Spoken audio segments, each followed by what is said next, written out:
Namaste. So today I'm going to read Book 5, Chapter 8 on the description of the origin, the form of the Devi. Om Bhagavatam Maha Surya Koti Samam.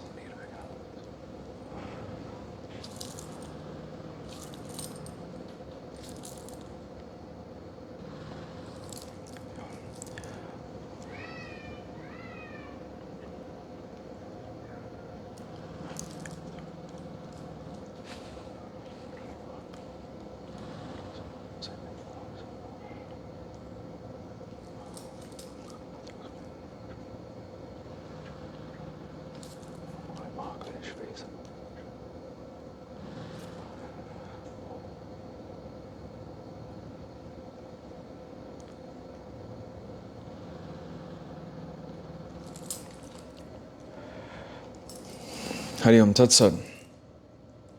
Vyasa said, soon the Devas reached Vaikuntha, protected by Vishnu. They at once began to look at the exquisite, indescribable beauty of the place. At intervals, they saw nice, lovely, divine houses, shining and appearing very splendid. Pools and lakes were seen in front of them, beautified with Kalahara lotus flowers.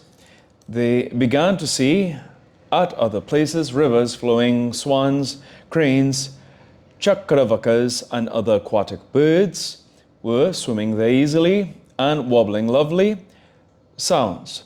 At other places again, beautiful gardens came to their sight, adorned exquisitely by Champaka, Asoka, Mandara, Bakula, Amrataka, Tilaka, Kuruvaka, and Malika, and various other flower trees.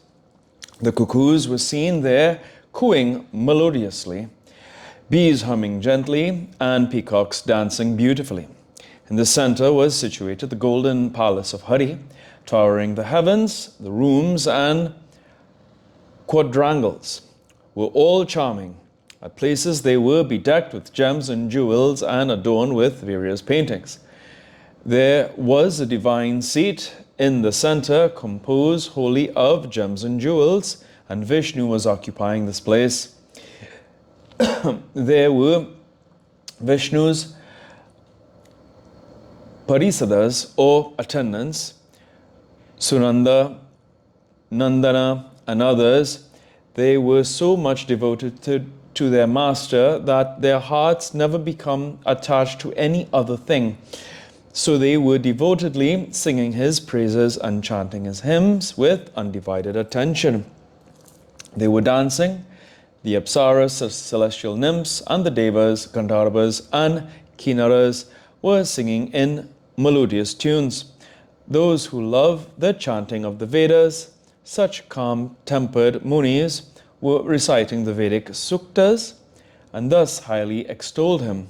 The two lovely gatekeepers, Jaya and Vijaya, were waiting at the entrance gate with golden sticks in their hands. The Devas, coming night, the city of Vishnu, caught sight of them and said, any of you may go and inform Vishnu that Brahma, Rudra, and the whole host of gods are waiting at his door to see him. Vyasa said, O king, hearing their words, Vijaya went away at once to Vishnu and, saluting him, informed him on the arrival of the Devas. Vijaya said, O Lord, thou destroyest the enemies of the gods, hence thou art the most worshipped of them. O Lord of Rama, the whole hosts of gods have come and are waiting at thy door, O Bhibhu. Brahma, Rudra, Indra, Varuna, Fire, and Yama, and other gods, anxious to see thee, are all praising thee by proper hymns.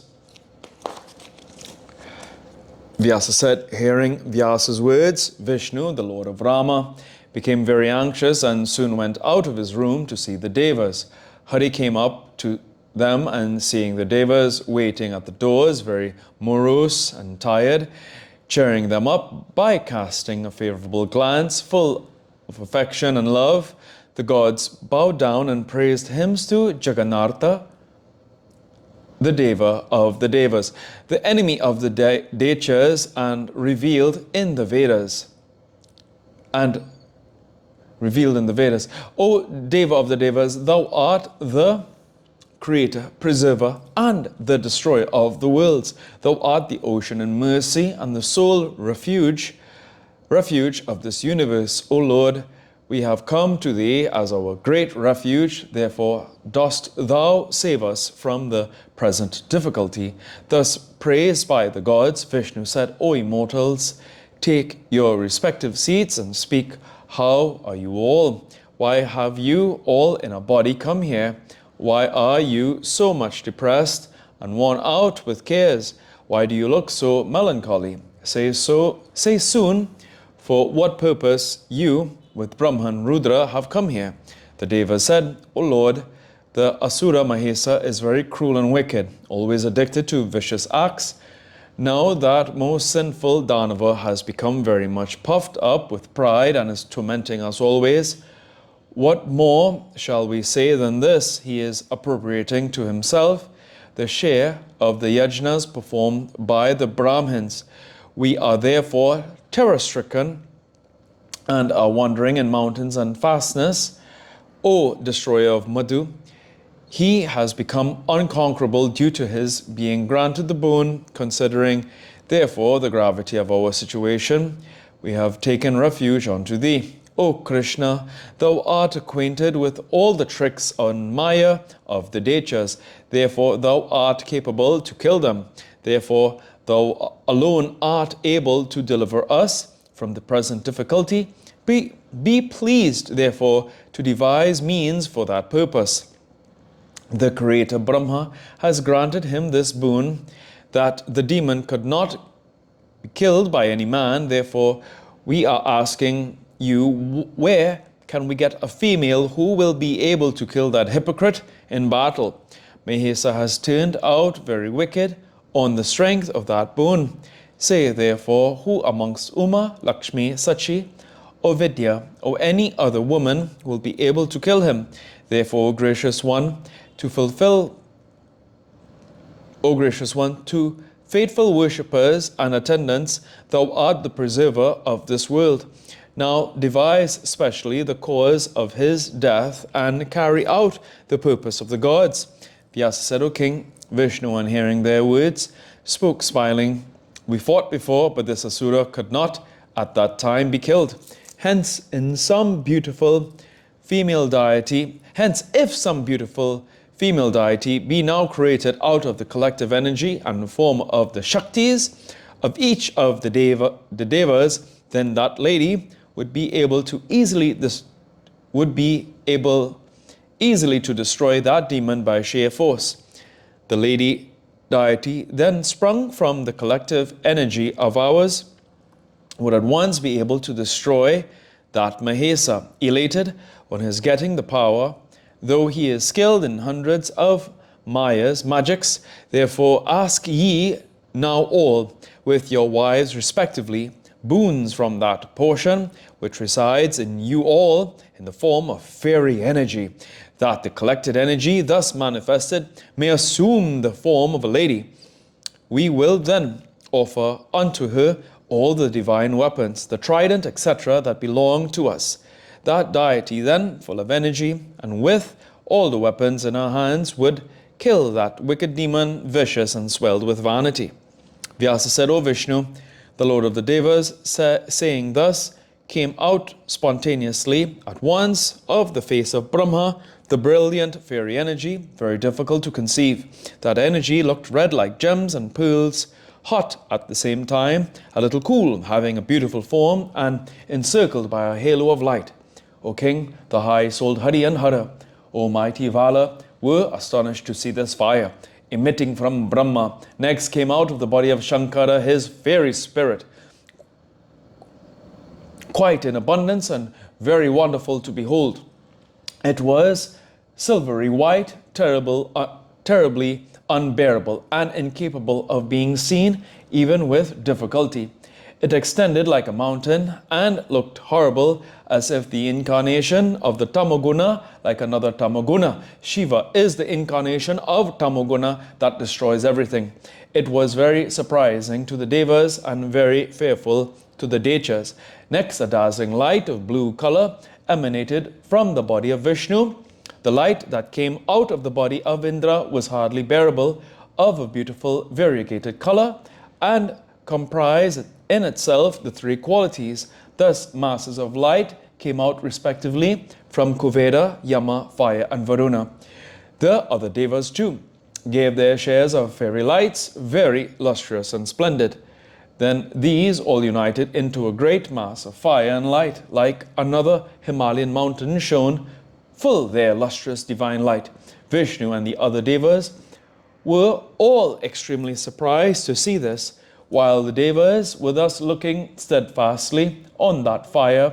An exquisitely handsome lady was born out of it, causing excitement and wonder to all. This lady was Mahalakshmi, composed of the three qualities of the three colors, beautiful and fascinating to the universe. Her face was white, eyes were black, her lips were red, and the palms of her hands were copper red. She was adorned with divine ornaments. The goddess was now manifest with 18 hands. Though she had 1,000 hands in her unmanifested state, now she became manifest out of the mass of fire for the destruction of the Asuras. Janamejaya said, O best of the Munis, O Krishna, you are highly fortunate and you are all-knowing. Kindly describe in detail the birth of her body. O Deva, please say whether the energies of all the gods united into one or remained separate. Whether her body and her limbs were all luminous. Was it that her face, nose, eyes, etc., and all other parts of her body were created out of the different fires respectively, or whether was it that those limbs were fashioned when the different fires blended into one huge mass? Describe in detail the origin of the body and the several limbs thereof. Also inform me the limbs that were produced out of the corresponding deva's fairy part. As well, tell me the several ornaments and several weapons given by the several devas respectively.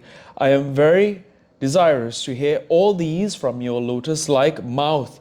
O Brahman, hearing from your lotus-like mouth the life and doings of Mahalakshmi, the sweet juice as they are, I am as yet not satisfied and am desirous to hear more. Suta said, Vedvyasa, the son of Satyavati, hearing his words, addressed him in the following sweet words. O best of Kuras, very fortunate you are. I will describe in detail, to the best of my understanding, the origin of her body. Even Brahma, Vishnu, Mahesa, and Indra are never competent enough to describe her form properly. As I already told you that she sprung at the instant the word was spoken. How then can I ascertain the form or likeness of the Devi? She is constant, she is always existent. Though she is one, yet she assumes different forms for the fulfillment of the Deva's ends whenever their positions become serious. Though the actor is one, yet for the entertainment of the spectators, he assumes different forms in the stage. So the Nirguna Devi, though formless, assumes in her pastime many different forms of sattvic, rajasic and tamasic qualities to fulfill the Deva's purposes. There are various names given to her according as the works done by her vary immensely in their natures, just as the meanings of one root vary, some being principal and some secondary, according to the meanings and objects they convey. O King, I will now describe to you, as far as my knowledge goes, the excellent form that came out of that mass of celestial light. Her grand and beautiful white lotus-like face was created out of the fairy energy of Sankara. Her glossy black beautiful hairs on her head, overhanging to the knees, were formed out of the light of Yama. These all came to a fine pointed end. Her three eyes came out of the energy of fire. The pupils of those eyes were of a black color, the middle parts were of a white color, and the ends were red. The two eyebrows of the Devi were black and came out of the spirit of Sandhya twilights. They were nicely curved and were looking spirited, like the bow of the Cupid, and they were shedding, as it were, cooling rays from the light of Vayu air. The two airs were created. They were not very long nor very short, beautiful like the swinging seat, rocking chair of the god of love. Her noose was fashioned out of the fire of Kuvera, the lord of wealth. It looked like the till flower, glassy and exquisitely charming. O king, her pointed rows of glossy and brilliant teeth looked like gems, came out of the energy of Daksas. They looked like the kunda flowers. Her lower lip was deep red, and it came out of the fire of Aruna, the charioteer of the sun. Her beautiful upper lip came out of the energy of Kartika.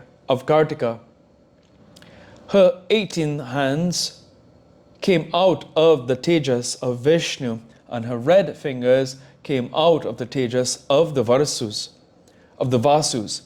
Her breasts came out of the energy of Soma, and her middle navel with 3 folds was created out of the spirit of Indra. Her thighs and legs were from Varuna, and her spacious loins came out from earth.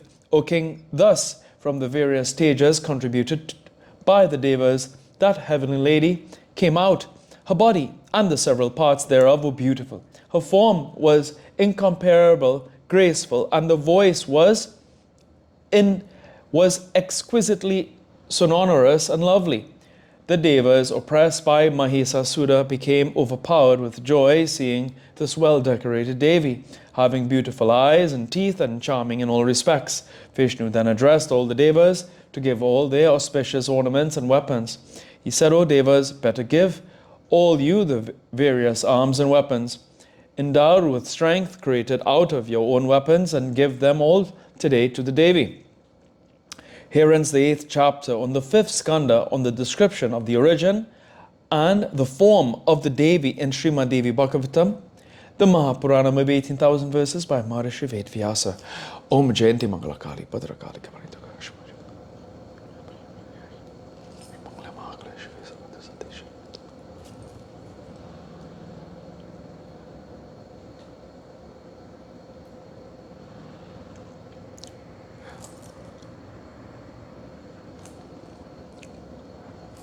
Om Tuya Mata Chapita Tuya Bandusha Sakat.